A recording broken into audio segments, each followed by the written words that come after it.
Good morning. I'm Jonathan Capehart, opinion writer for the Washington Post. You are watching First Look, Washington Post Live's one-stop shop for news and analysis on a Tuesday instead of Friday. Joining us this morning, Dan Balt, Washington Post chief political correspondent. Dan, welcome back to First Look, a momentous day. This is why we're coming to you on Tuesday. Gee, Dan, what's happening today? Just another impeachment trial, Jonathan.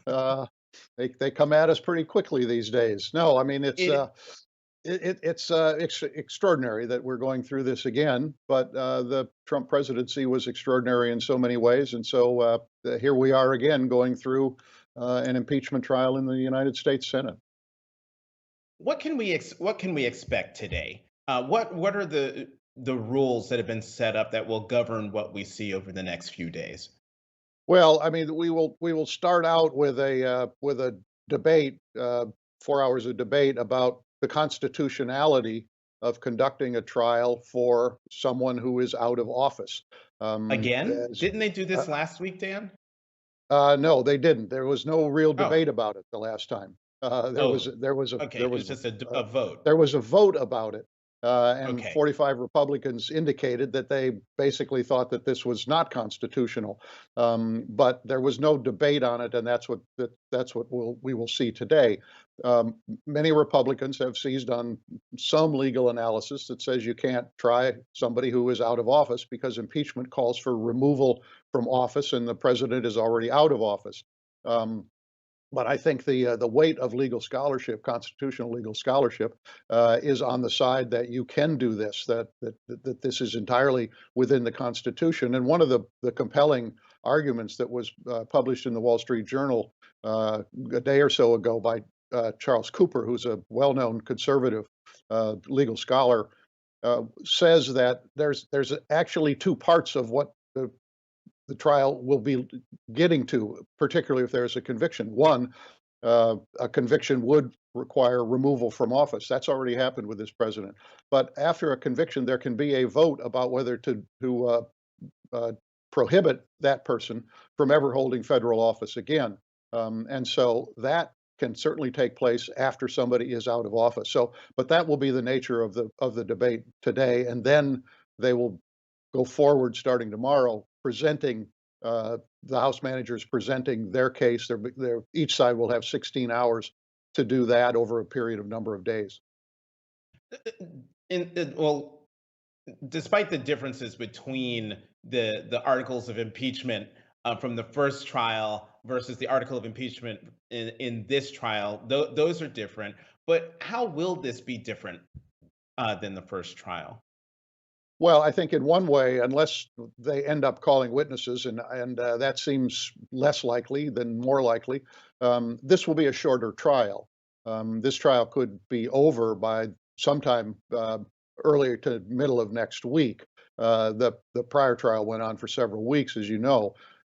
So this will be a more a more short-circuited trial, if you will. Uh, I think another big difference is that in the first in the first trial, the House managers were presenting a case based on a lot of testimony that had been given in the House during the Judiciary Committee hearings that led to the impeachment articles. Here, what you're going to have is a lot of video as part of the presentation by the House managers. The House managers really, I believe, want to try to recreate as best they can the fear, the terror, the moment of that insurrection, the moment that the Capitol was overrun by those Trump supporters, and they have been working. Not just in drawing up a narrative, which is in the briefs that they have presented, but in putting together video clips, some of which we have seen and some of which we may not have seen at this Mm. point, to to to put people back into that moment, to remind people of just how frightening that was. And I think that's their goal, and that I think is a way to try to put Republicans, particularly once we get past this question of whether it is or isn't constitutional, to put Republicans on the spot to say to them, do you approve of this? And I think this will be, in that sense, more emotional, more vivid, more striking than the first one, which was in many ways one of the criticisms of the Democrats' presentation of it the last time was that it became repetitive, and I think that the House managers are trying to avoid that this time. Well, isn't that what's interesting in this case, this go round, Dan? The jury is also they're also witnesses and they're victims in this trial. We've not seen anything like this, have we? No, that's exactly right. I mean, this is unique in that sense that the very people who will be sitting in judgment are the very people whose lives were endangered on January 6th. Now, obviously, that affects every individual differently, and that's not the Mhm. only consideration that people will bring to this, particularly the Republicans. But it is very much a fact of this trial in comparison to any other trial we've gone through under the impeachment clause. Dan, what I find really interesting here is the the actions taken by Liz Cheney, Congresswoman Cheney from Wyoming. She voted for then President Trump's impeachment, putting out an incredibly strong statement about why she was voting for his impeachment. So strong, Democrats used it as part of their argument for his impeachment. She had a life or death battle for her leadership seat within the Republican caucus. She survived it by secret ballot overwhelmingly. And then coming out of that, she's out on the Sunday, out on Chris Wallace's Sunday show on Fox, going at it again, arguing for why basically former President Trump should be convicted given what he did during that time. Can you talk a little bit about the impact and the import of what Congresswoman Cheney is doing? Well, I think the import may be more significant than the impact within her Oh, good party. point. I think the import is striking. Um, um, Congresswoman Cheney is a woman of strong convictions. There's never been any question about her conservative convictions, for example. She is in that way her father's daughter. Um, Hmm. you know, the former vice president had his strong convictions and was never afraid to air them, controversial or not. And she's clearly cut from the same cloth, and she found what the president had done, the former president had done in bringing people to Washington, in pursuing the big lie about the election, in inciting the crowd that day. She found it beyond the pale, and she made clear in as succinct and as powerful a statement as anybody made about why he deserved to be impeached. Um, Having done that and taken all the flack that she's taken, she obviously did survive the leadership challenge, but she will have a challenge back in Wyoming. Um, having all of that coming at her, she's not going to back down. And she's going to continue to push in the direction that she has pushed. So one has to say of her, she has a very strong backbone and is prepared to take the consequences. I think one thing that perhaps surprised people is that having said what she said about her decision to vote for impeachment, um, there were only 9 other Republicans in the House who were in the same place she was on the day of the Hmm. vote. So, in other words, she did not bring a huge number of people from the Republican conference along with her on that vote. She's still clearly in the minority on that, and will be battling that from here forward until she is or isn't reelected. Dan, we're going to go overtime because we're out of time, but we're going to go overtime because I have to ask you one more question. You mentioned earlier about the fact that the House impeachment managers are going to be using video as part of their presentation to sort of remind people of what happened on January 6th. But we're also getting indications that Donald Trump's defense is also going to use video. They're going to use video of Democrats saying things about Donald Trump needing to be impeached moments after becoming president. They're going to show, from reports, protests from the summer, Black Lives Matter demonstrations. Why are they going to do that? And do you think that will be an effective counterpunch to what the House impeachment managers present? Well, I think we know why they're going to do it. They're going to try to say that the former president was a victim throughout his presidency, and that the Democrats said terrible things about him. I watched some of Sean Hannity last night on Fox, and he was airing all kinds of clips from Congresswoman Maxine Waters and her attacks on the former president during his time in office. I think it is a natural way to try to conflict people, to particularly to conflict any Republicans who might still have an open mind about whether to vote for conviction or not to vote for conviction. And it will be up to the House managers to rebut that, in the way that they probably will try to rebut it, which is to say it's not the same thing.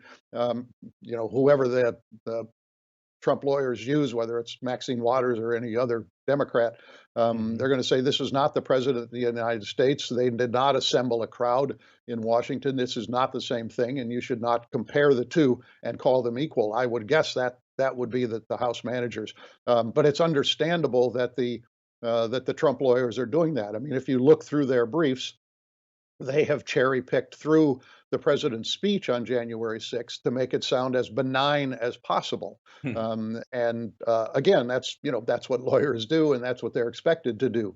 But it's all aimed at holding the Republicans together so that you don't get 17 Republicans to vote for conviction. Right. And we have to remember that even though we call this the Senate impeachment trial, it is not a trial in the sense that it is in a court of law. Therefore, there are different rules that are applied in this case. Dan, I didn't get a chance to talk to you about President Biden's strategy to get his $1.9 trillion COVID relief bill through the Senate, but I do recommend that people go back to your column. I think it was Sunday, where you Yes. outline why President Biden is doing what he's doing and how his experience as vice president plays a big role in his conduct as president in this instance. Dan, as always, so much to talk about and too little time. Thank you so much for coming back to First Look. Thank you, Jonathan. Hang in there. We're going to go to the opinion side of the Washington Post now, where we will find my colleagues, Washington Post contributing columnist Hugh Hewitt and former Maryland Congresswoman Donna Edwards. Thank you both for being here. I'm going to jump right into it, and I'm going to start with you, Hugh, so that Donna will have a chance to respond. And that is this. Do you think Donald Trump's behavior as president between Election Day right through the events of January 6th, should he be held accountable for those actions? Hugh Hewitt, is this Senate impeachment trial a worthwhile exercise? Oh, two different questions, Jonathan. You had a hard one first, and then you had an easy one second. Take the hard one first. I will. I'm going to do it. The trial is unconstitutional, so I just get that on the table, and it's plainly so in the text of the Constitution. And I know commentators are split, but Judge Littig is right and Justice Story is right, and they shouldn't have a trial. The conduct was reckless. It should not have conducted it that way. He ought not to have gone to the rally. He ought to have pursued his legal challenges. And when those legal challenges were finished, he ought not to have asked the vice president to commit an unconstitutional act. So not conduct in any way appropriate for a president in any sense. It is also, he's out of office, and the impeachment trial is a joke and should not go forward. So okay, then what he did was atrocious and everything that you just said between Election Day and through January 6th. Should he actually be, not from Election Day, Jonathan? So, I'm sorry? You're perfectly entitled to go and sue all around the country all the way through. You can keep suing up into the day you leave office. There's nothing wrong with seeking judicial process at any moment. What is wrong is by asking Mike Pence to overturn the votes of the electors, having failed to win in court. That was wrong. That was reckless. And the idea that it was being stolen, the rhetoric was reckless, but pursuing the lawsuits was not wrong. Congresswoman Edwards, your rebuttal. Well, I mean, clearly 60 plus courts found that the president's arguments leading up to the election or after the election were invalid. But let's just take this constitutional question, because I do think it's really important, and obviously the Senate is going to focus on it, is that the Constitution provides two remedies. One is removal from office, and the second is not to be able to hold office again. And so to argue that it's unconstitutional would essentially defeat that part of the Constitution of the impeachment clause that would make it, useless. So, dozens of constitutional lawyers have weighed in on this. I'm not a constitutional scholar, but I can certainly read clauses. And then I think as to accountability, it is really important going forward that we draw a line at what kind of behavior is acceptable by a sitting president. He was impeached while he was president, and what the remedy for that is afterwards, because that's about preserving the republic. And so, I don't think that the Senate is going to get to 67 votes. But I think it's important for the American people to hear the impeachment managers lay out the president's conduct before, during, and after January 6th to demonstrate that the president acted in, a reckless and irresponsible manner in inciting a mob to march on the Capitol and to take it over violently, resulting in death. And that, if we can't punish that kind of conduct and say that that's unacceptable by a president of the United States, then there will be nothing that is unacceptable. I think it's important for this trial to go forward and for the American people to see the evidence before, during, and after the president's conduct on January 6th. Well, Hugh, how about that question? Because it's, Donna is making a point that I've heard made a lot, and that is, if Donald Trump isn't held accountable, if he is not convicted in this trial, then the message that sends to folks in the future, to a future president, is you can do whatever you want. That the impeachment should just be yanked out as something in the Constitution. Why isn't that a valid argument?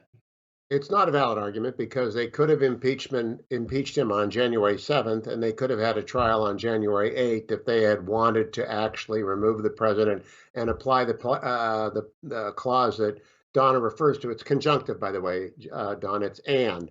And the reason I believe this is unconstitutional, the plain reading, and the same reason Justice Story in his most famous commentaries on the Constitution dismissed the idea of post-tenure impeachment, is because at the time the Constitution was framed, there were states, including Pennsylvania, that provided for post-tenure impeachment and trial and penalty. The framers specifically did not include that language. One has to infer they're smart people meeting in Philadelphia. They know what they didn't do. And that's how I teach con law, and I've taught it for 25 years, plain meaning of the statute. As for not getting away with it, Donald Trump has suffered significant damage, as has everybody involved with that process.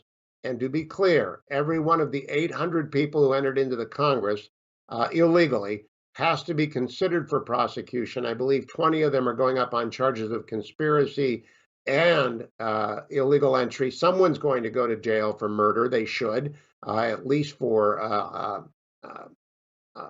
homicide or for manslaughter.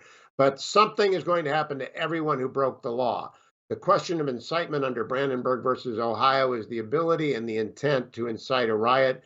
That is not on trial today. If it were a legitimate trial, that would be an interesting question. I don't think it can meet the Brandenburg test. Very hard to meet the Brandenburg test. I would listen to the evidence were it properly convened. But both of you two and I enjoy constitutional protections, and so does Donald Trump. And one of them is not to go before a star chamber full of political rivals who have tried to ramrod you once and have been at your attacking you from before the time you were elected in unconstitutional ways. So we began this presidency unconstitutionally with McCabe and Coney denying the president the intelligence he needed and running hurricane against him, and we're ending it unconstitutionally with a trial that ought not to occur. Well, Hugh, you're just wrong. You're just wrong about that. I mean, the president, listen, you've had a lot to say. The president of the United States, this is not about his conduct on January 20th in 2017. This is about his conduct up to and leading to the incitement of that mob on January 6th, overrunning, trying to overturn a legitimate election. And Donald Trump has to be held to account for that. And the Constitution allows for that. Donald Trump doesn't get a hall pass in the 11th hour just because it happened on January 6th. And so if the House has already impeached him, he's been impeached twice, the House has done that, it's time for the Senate to do its job. And I was going to say, Hugh, given what you said, being a constitutional law professor, that you would have flunked Charles Cooper and the arguments that he presented. I would have disagreed with him. He made a good argument. So did Mike McConnell, who's even more stature than Chuck in the conservative legal circle. But Judge Luttig, who is runner-up for Chief Justice of the United States, in our newspaper, the Washington Post, laid down the definitive argument why it's unconstitutional. And we're going to disagree. I just had on Senator Cornyn and Senator Cotton on my radio show. Nobody's mind is going to change. This is the Perry Mason impeachment. We know how it's going to end. People are going to give very excitable speeches. I'm just talking here as a lawyer. It's unconstitutional, and I would not listen to the evidence, because if I'm ever dragged into a non-jurisdictional trial, I want it dismissed before anyone puts up evidence. Well, this is the reason that impeachment is not a trial. And the impeachment is the Constitution. It's not a criminal trial. The rules are set by the House and the Senate, and it's going to be conducted. The evidence is going to be presented to those people who, it isn't, Jonathan, just that the jurors are witnesses. The triers of the fact are witnesses as well, and victims. And so I don't think that you can really take emotion out of it. And I think the evidence is going to be presented before, during, and after that's going to demonstrate that Donald Trump's behavior is unacceptable. And whether 67 senators get to that point or not, Hugh, it doesn't really, I mean, at the end of the day, I don't think that's going to happen. But the American people are going to see it laid out. And it is why today a majority of the American public believes that the president should be convicted. And that's before they've seen all of this evidence laid out. And so I guess we'll just have to wait for the after show. Right. And so let's move away from the constitutionality question and talk about something else. Hugh mentioned two senators you just interviewed on your radio show, but I believe it was yesterday. Yeah, yesterday. Senator Tim Kaine was on Washington Post Live. He and Senator Susan Collins of Maine have I think it's a resolution or a bill calling for the censure of Donald Trump. Do you think this is an option, Donna, that Democrats should still consider to prevent Donald Trump from holding office again? Well, I don't want to put the cart before the horse. I think it's really important for the impeachment managers from the House, given that the president was impeached in the House, to be able to lay out their case. And what senators consider after that is another question. But today, the question on the table is whether Donald Trump incited a mob that went to the Capitol to overturn an election. And Hugh, on that question, would you have preferred, rather than an impeachment trial, a censure vote? Would that have been, from your perspective, the more appropriate course of action? Yes, that would have been constitutional to debate that. It would not have had the effect of barring him from office, Jonathan, but neither will this acquittal. He will now be acquitted twice. And I think what opponents and TDS sufferers everywhere are not counting on is the fact that this will make Donald Trump stronger in his post-presidency and his continued career, not weaker, because he will, of course, remind everyone he was acquitted twice of impeachments that were brought in overwhelmingly partisan fashion, with Patrick Leahy presiding instead of the Chief Justice of the United States. I know that people get emotional about Donald Trump. I don't. And I just tell you, it's not going to work out the way you think it is, folks. It's just not going to turn out that way. He's going to get stronger, not weaker. Well, actually, I had another question about the 14th Amendment, Section 3, whether he can be prevented from holding office again using that. But I want to stick on this question, Hugh, that you just brought up, that it's only going to make him stronger, not weaker. And President Trump apparently thinks that the proceedings this week will cement his influence over the Republican Party. Congresswoman Marjorie Taylor Greene was saying last week, this is Donald Trump's party. Are they both right? No, I think it's Mitch McConnell's party, and I believe it is Kevin McCarthy's party, and it's every Republican's party. But he will emerge stronger, meaning that the core Trump supporter, the person who really loves Donald Trump, believes he is being persecuted this week beyond the Constitution. And as a result, that will feed into the narrative that from before he was president, they attempted to screw him, and they're trying to screw him now that he's after president. And although you two may not talk to these people a lot, I do every day, and I know what they think, and they think it's a complete jam down, and he will be stronger. So you don't mind, okay. I get it, you don't care, but that's what's going to happen. Well, don't presume to know what I think, Hugh. But Donna, the idea that this is Kevin McCarthy's party or even Mitch McConnell's party, I mean, I chuckle because my eyes have been wide open since Donald Trump came down that escalator on June 16, 2015. This is the Republican Party is now the one time I agree with Marjorie Taylor Greene. The Republican Party now is the party of Trump. Well, I absolutely do agree with that. And I don't know that we could actually make Donald Trump stronger with an impeachment trial. I mean, if you look at the votes in the House of Representatives, both on trying to hold Marjorie Taylor Greene accountable, and also, when right after the insurrection, the vote on the electors. I mean, 2/3 of the Republican Party are lock stock, behind Donald Trump. Kevin McCarthy visited Mar-a-Lago, just in the last couple of weeks. And so I think that the Republican Party has to make a decision for itself. What kind of party does it want to be? And part of that old guard, whether it's Mitch McConnell and Liz Cheney and that establishment part of the party, it may not have a home anymore. Because Donald Trump is already owning this party and will do that in the near term. And so, it's laughable to think that Mitch McConnell somehow has some sway over the Republican Party at this point. I just don't think he does. Donna, you know what? To Hugh's point, his knock against us about not talking to Trump voters. You had a column in the Washington Post a few weeks ago about this extraordinary thing that you did. I've been meaning to ask you about this, and that is after the 2016 election, you jumped in an RV and drove across country and talked to people. What'd you find out? I did, and I spent about 4 months actually driving all around the country. And I talked to lots of people, and frankly, a lot of people in those RV parks that I stayed in were Republicans. They were Trump supporters. And in fact, I spent Inauguration Day around a group of Trump supporters talking with them. And I've made a point of making sure, even in my days since then, continuing to be out in my RV, of doing that. And the reason is that because I thought it was important, and it still is important for me to hear what it is that people are thinking about. What are their concerns? Where is there, some common ground? And part of what I discovered in there is that there is really, there's an anxiety there that is centered around race, I believe.